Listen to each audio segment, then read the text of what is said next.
Let's go into our final part of the schedule. We've done 8 games so far. Last week, I told everybody what the FanDuel put out the win total for Virginia Tech for the preseason. I don't know if you know this number. 5.5. No, it's 6.5. Wow. So you need one more win. I need 3 more wins for the rest of the season in order to go over this number. Oof. Jack, the last 4 games, let's just say it's not exactly fun. You know what the sad thing is? I think I said this the last podcast I was on. I was giving them a lot of wins to start. This third line of games, Matt, I don't see a lot of wins. I see, and Virginia Tech fans might jump down my throat when I say this. I see an 0-4 finish to the year. Well, we'll certainly go over that. By the way, we do now finally know that Cal game is a Friday night game in Blacksburg. It's ironic because Cal is actually hosting the previous week on Friday night. So for some reason, ESPN's giving us 2 straight weeks of Cal football on Friday night. But we do know now, no Thursday night Enter Sandman. It'll be Friday night Enter Sandman for the Hokies on October 24th. That should be a fun game. That Friday night's so much better than Thursday night. Well, except for the high school football aspect of it. And, we've got good high school football here in the state of Virginia. That's a really good point. But, yeah. All right, let's move on. So I'm at 4-4. Jack's at 6-2. And we now head to Saturday, November 1st. There is one extra day to prepare. You're not going anywhere because it's a second straight home game. Louisville comes to town to Lane Stadium. And look, Tyler Shough is going pro. By the way, Tyler Shough was a guy that they mentioned a lot as potentially being a mover and shaker in the combine. I mean, that's if he doesn't get hurt. Plus, I think he's a little older, Jack, but it's a Louisville team that's good, well coached. It should be a tough game. Do you have that? So I missed what you're saying because I was thinking about Tyler Shough. A win or a loss for you? Well, I think Louisville's going to be an interesting roster to watch. I mean, they've got Miller Moss. Miller Moss is an intriguing guy. He was really good at USC, and then he decided to come east, and I think he's going to be solid for that program. I actually do think I like the Hokies here. Once again, I'm going to lean to the home game. At 4-4, we still have a motivated group that's going to be there. I do think this is going to be a win for the Hokies. I've seen a lot of people kind of low on Louisville this season. I'm not entirely sure why. I like Miller Moss. I like what they did in the transfer portal. I like the roster they have coming back. I think Louisville wins this game. I think they get a tough road win inside of Lane Stadium in November. Always something that's tough to do. But I like Louisville to win that game. So I'm looking here just to see, because we always need to look at these schedules. This Virginia Tech road trip is sandwiched between home games against BC and Cal, so there's no look ahead. There's no anything like that. So schedule-wise, I can see what you're saying. I'm gonna give the Hokies the benefit of the doubt here, and give them the win. And so I am at 5-4. You are at 6-3. Yep. Then we get a bye week. Can't lose that game. Nope. And we get 2 weeks to prepare for a road trip to Florida State. And Jack, I don't know, like, if we did this last year, exactly. That's the thing. I have no idea about what Florida State's going to be, because if we did this show preseason last year, and I know they weren't on the schedule, but like we would have said, oh, Florida State's really tough. They're going to beat the Hokies by a lot. And they were one of the worst teams in college football. So I have no idea what to expect. I want to say Florida State bounces back, but I said that every single week last year during the regular season. This is the week Florida State's going to find their mojo. This is the week. And it never happened. So why would I be foolish enough to think that after an off season following that meltdown, one of the most historic meltdowns we've ever witnessed, that they would bounce back and be good again this year? I don't know what to make of Florida State. Do I side on the side of history and recent success, or do I side with the part that's they sucked last year? That's the tough part. I don't know. I'm kind of flip-flopping between this one. Yeah. So positives for Tech, you get 2 weeks to prepare. It's, you get the extra week. It's a nice little bye to have down the stretch because it sets you up with the last 3 games. Florida State's scheduling spot. It's between at Clemson and at NC State. It's the only home game that they have the last 4 weeks of the season. But coming off a tough road game against Clemson, maybe there's a letdown spot at home.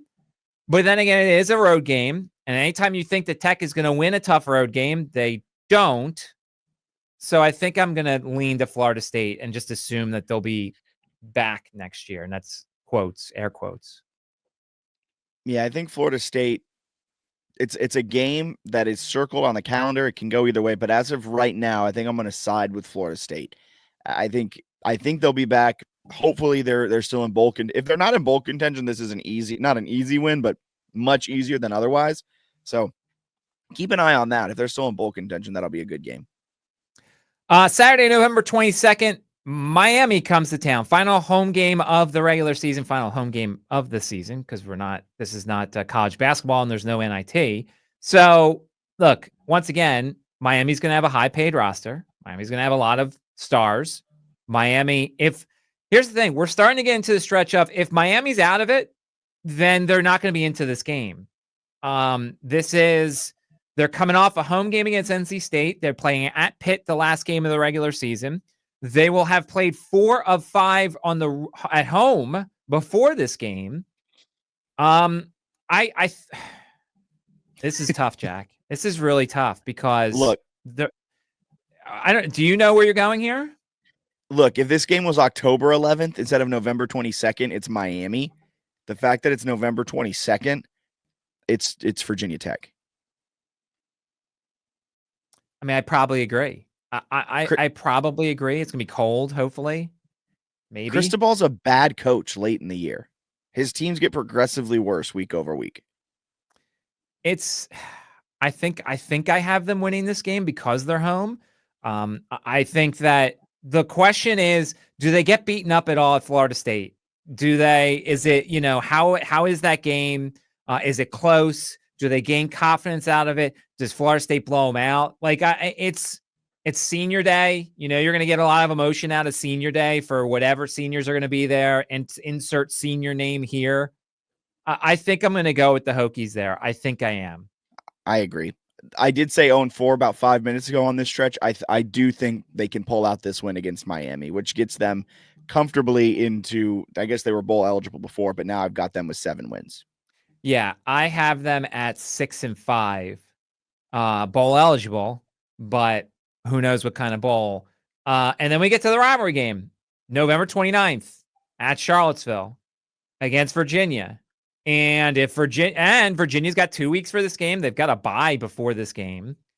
If Virginia is terrible, it'll be a Hokie home game because, the UVA fans won't want to buy the tickets. If UVA is going for bowl eligibility, this will be a fun atmosphere. But for this edition of the Mediocrity Bowl, Jack, I don't know what to expect. What are you thinking here with UVA? I'm maybe stupidly high on UVA at this point in the offseason. The anonymous gift that they had, it reinvigorated, I think, some of the fan base. It certainly reinvigorated their ability to go out and get good transfers. Chandler Morris is a great transfer quarterback that they got in from North Texas. They got Tyshawn Wyatt. They've got a good couple of guys along the offensive line to provide some stability and to provide some depth. I think UVA is going to be a good football team. I think they took the necessary steps forward to put together a roster that can compete at the mid to high level of the ACC. Is Tony Elliott the coach? That's something we've got to figure out. But as Matt shakes his head, no. That's something we do have to figure out. We'll see. At this point in the offseason, I'm going to believe in Tony Elliott. I'm going to believe in his offensive coordinator, Des Kitchings. And I think that UVA wins this edition of the rivalry game to finish their season off with a W and hand Virginia Tech a loss, a tough loss to finish out the season. So here's my thing with UVA. They did tremendous in the transfer portal. I don't know where they rank in terms of the ACC. They've got to be up there. They've gotten a lot of great players. I really like Chandler Rogers. My question is, are they going to tailor the offense around Chandler Rogers, or are we going to have another Brennan Armstrong where Brennan Armstrong comes in, great wide receivers, this coaching staff comes in, ruins the offense, ruins Brennan Armstrong, and then it's a bad season? I would assume that since they probably spent some decent money on Chandler Rogers, they're going to tailor the offense for him and they're going to make him comfortable. But like, there's still a small part of me that says, like, you messed up Brennan Armstrong. What's the chances that you don't mess up Chandler Rogers as well? And now all of a sudden you have a miserable season. Yeah, I think they'll cater the offense to Chandler Morris. I think they'll do well to create something that caters to his abilities. I was talking with a UVA beat reporter, Preston Willett, about this, and he said that Chandler Morris kind of gives him Anthony Calandria vibes, but without the extreme lows. So they had some success with Calandria last year. Maybe now with a more steady pace, they'll get a better performance out of their quarterback this season that they couldn't get out of Anthony Calandria, a guy who guaranteed that UVA was going to win this rivalry game a year ago. But I think they do pull it out this year. Yeah, my bad. I was picking the former Troy quarterback and not the former North Texas quarterback. Deep cut. Yeah, I'm a nerd. It's a college football thing. Unfortunately, I'm a nerd. But yeah, we'll see what happens. I do miss Anthony Calandria. He was a lot of fun, both on the good side and the bad side. But of course, this is not a UVA podcast. We will move on. So you picked them to lose this game. I pick them to lose this game. Yeah. So I think I do too. Whoa. And that means I'm at 6-6. Okay, I finished at 7-5. And this game probably will help push UVA to bowl eligibility. So we're going to get another stirring rendition. And for those who don't listen to my show here, I talked about the week of this game last year, how this rivalry is just irrelevant. Like, it's basically how can we back into a mediocre bowl by winning this game? That's what it's been.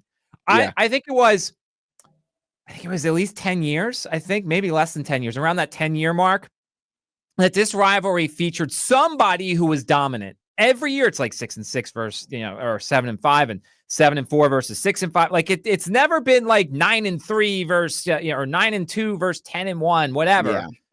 It's just, this is like, who's going to get the mediocre Virginia recruits by beating the other one for this season? I think the best version of this game, what was it? Probably 2019, I want to say, when Bronco Mendenhall was the coach. It's been a miserable rivalry. It's just been miserable. Like, I mean, the fan bases like it because they get to trash talk the other one. But like, nobody's excited by this game. Like, nobody woke up that week last year and said, yes, we're going to the Tech UVA game. Nobody did. They're like, oh God, this season's not over. Nobody was excited by it. And I have a feeling we're going to hit to that once again. Although the only difference is, Jack, with the lowered expectations for Tech fans this year, with new coordinators, with Brent Pry, who we're still trying to figure out if he's a good coach, like, maybe it'll be a little different entering that week because nobody's sitting here saying 10-2, 10-3. Like, I think everybody's kind of saying 6-6, 7-5 this year. Yeah, the expectations have definitely been tempered. I think for the part of being scarred after last year. Yes. I mean, that's where I am. That's why. So I finished 6-6. I'm under the 6.5. You finished 7-5. You're over the 6.5. So basically what this show is saying, don't touch the total. Basically, the show is saying 6.5 is correct. Yes, exactly. 100%. And as we said, this will change in August. This will change when we do like our official predictions. This will change then. This is very early. There's still the transfer portal. There's injuries. There's who knows what's going to happen. But another rousing edition of Hokie football coming with 6-6 and 7-5 being the records.